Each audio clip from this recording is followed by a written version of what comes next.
going through something. Maybe you're just not mentally all the way there. Maybe you're sick. Maybe you have the flu. You're dealing with something. You could have fucking lost the love of your life. And you decide to confide in your loving and caring mother. And she decides to hit you with it really be that damn phone. Maybe if you wasn't on that damn phone so much. Something along the lines of that. And you dead ass sitting there thinking like, bro, like how can my phone even connect with me having the flu or something? But the older I started to get, I started to realize our parents might have been onto something. Now, obviously, I'm not dead ass. You didn't get this. You didn't get sick because of your phone or whatever. You didn't lose the love of your life because of your phone or whatever. For the most part, I don't know your situation, but I do think a lot of the problems we have comes from us normalizing things that humans weren't really built for. And because everybody around us is doing this shit, we don't really notice how much it's affecting us. It's affecting our personality, it's affecting our patterns, affecting our brain in general. The phone has completely changed our like mindset and our relationship with being able to be bored. What do you do when you're waiting in line? You might be in the drive-thru, you might be picking up some food, you might be at the mall buying some clothes. You're gonna go on your phone. When you're balls deep in traffic and the GPS is showing red, like that red line when it's mad traffic, what are you gonna do? You're gonna hop on your phone. You watching your favorite show, commercial break comes on. Your bum ass couldn't fucking pay for premium. You're gonna go on your phone. You are in the bathroom shitting on company time. What you about to do? You're gonna go on your phone. We've gotten to the point where we cannot be alone with our own mind, with our own thoughts. Just think for 30 seconds. It starts to feel uncomfortable for majority of people.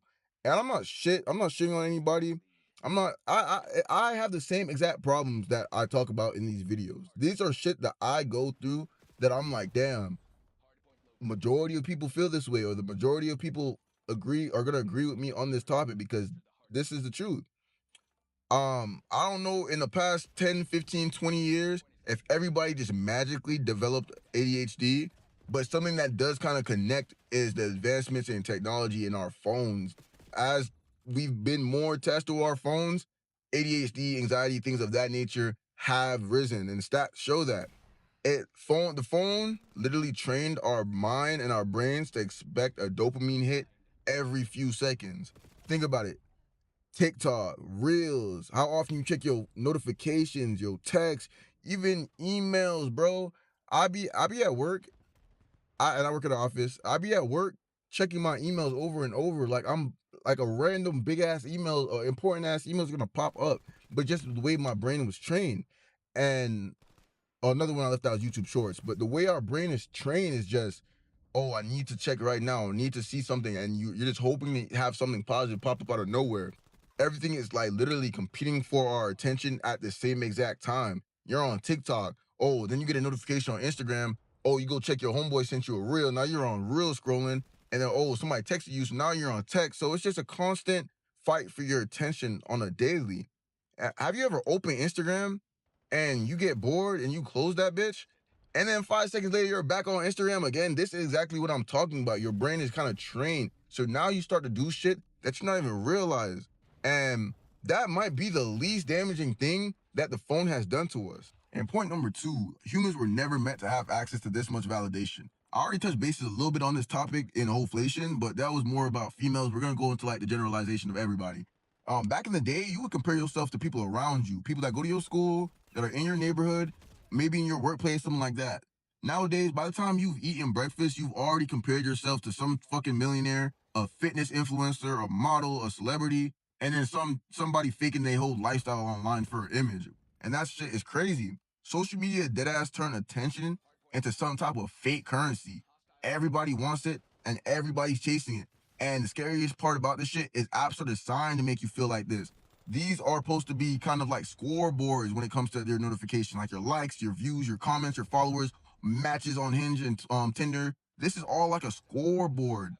And when I say that, it's kind of weird because when we first hopped on these social media apps, it's kind of a fun way to kind of keep in contact with maybe your friends, your family, share moments, things of that nature. But nowadays, it's like everybody's competing with the people they're supposed to be friends with or family with, trying to see who gets the most likes on their picture, who can take the best flick or whatever. And then those famous influencers, quote unquote, they're like the top of the scoreboard. Those are like the legendary people. Those are like the top 5 in the global ranking or whatever. That's kind of how it makes you feel nowadays. And then on top of that, we got dating apps with endless options, infinite scrolling, and everybody's replaceable. I actually do this a lot, and I actually never knew anybody else do it till I watched a video. I don't remember whose video it was, but I just remember them saying that they don't even want to text these girls. They just want to see who they can pull theoretically, and just never actually hit them up. And I used to do this shit. I used to be swiping and see if I can get any bad bitches on Hinge, on Tinder, and never actually hit them up because I never really felt like that. I just wanted to collect my Pokemon. I was just trying to build my Yu-Gi-Oh deck. I never had no real thoughts. Sometimes I did, sometimes I didn't. But for the most part, I never really had no thoughts of actually linking these girls. I didn't really want to crack, which is crazy to say, but that wasn't even really my intention most of the time. And another bad thing about dating apps here is this shit is damn near pay to win. It's dead ass a game. It's dead ass the game, bro. Your matches and all that's your scoreboard, and you can literally pay to win. Because if you go buy Tinder Premium right now or Hinge, I don't know their premium, let's call it Hinge Premium, whatever. If you go buy that shit right now and you actually pull girls and you're attractive enough to pull girls on a regular, you're gonna be running through girls, flying through girls, bro. I got homeboys that be fucking mad girls on Hinge, Tinder, all of that, and that shit can pull you from your purpose as well. Just because you getting mad bitches online does not mean that, oh yeah, it's a positive thing. I know people that have been on top of their shit. They're on their grind. They're chasing their goals. And just because of girls and the constant validation and them sleeping with women and shit of that nature, it pulls them back. It fucked them up.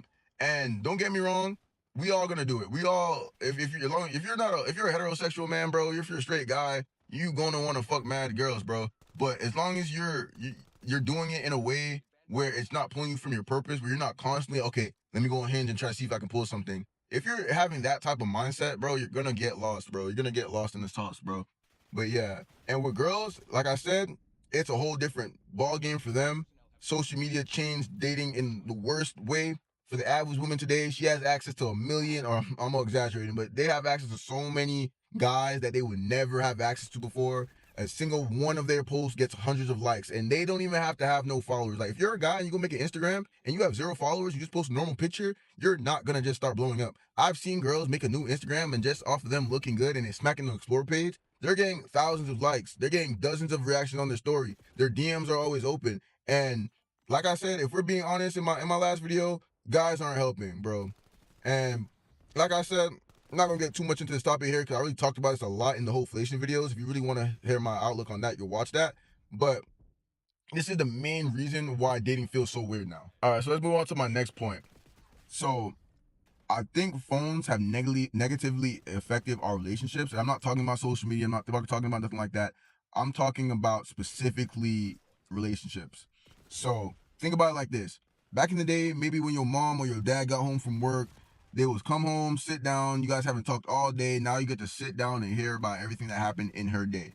What happened at work, who annoyed her, what funny shit happened, what she thinking about, what happened with her boss. You have some type of actual mystery. And since you haven't talked to her all day, you have some type of curiosity. You actually want to kind of know what's going on. But nowadays, you've been texting, what are you doing since 8 a.m.? And I know a lot of people don't really do this no more since we got out of high school, but I promise you, the majority of people are doing this. If you're messing with a girl, you're dating a girl, you're probably texting her 24/7 and you're in like a never ending fucking conversation. Send out the good morning text. You might have a lunch update. Something bullshit might happen at work and you want to have a work complaint. Then you go send over an Instagram reel about something that either happened that day or something that happened before, whatever. Then you might send over a TikTok and then you hop on a text and then she might have 5 to 10 minutes or somebody might be on a little break and now you're on FaceTime. And then by the time you guys see each other at 6 p.m., you've already experienced the day together through the phone, through text messaging, through FaceTime. And there's nothing left to talk about. I think a part of attraction comes from missing somebody. Have you ever like been messing with a girl, but you guys aren't too serious yet? And out of nowhere, you're by yourself or you're with your homies or whatever, and you start missing a girl, and that's how you really realize you mess with a girl now, then you skip forward, you fast forward to the point where you guys are dating and you done took all the mystery outside of the relationship. Not only do we know what happened that day, we know what happened 5 years ago. We know about every single ex. We know about every vacation the bitch done been on. We know about every opinion she has, whether it's what beliefs and religion, politics, everything. We know every fucking meal she ate, every random thought that popped into their head. That ass know everything about each other before we even know each other. And then on top of that, while you're getting bored of your relationship because you already done exchange every piece of information in such a short period of time, relationships are not even relationships anymore. It's just content now. Because in person, you guys are bored of each other, but on Instagram, you guys are posted up all over each other's Instagram for the content, the stories, everything.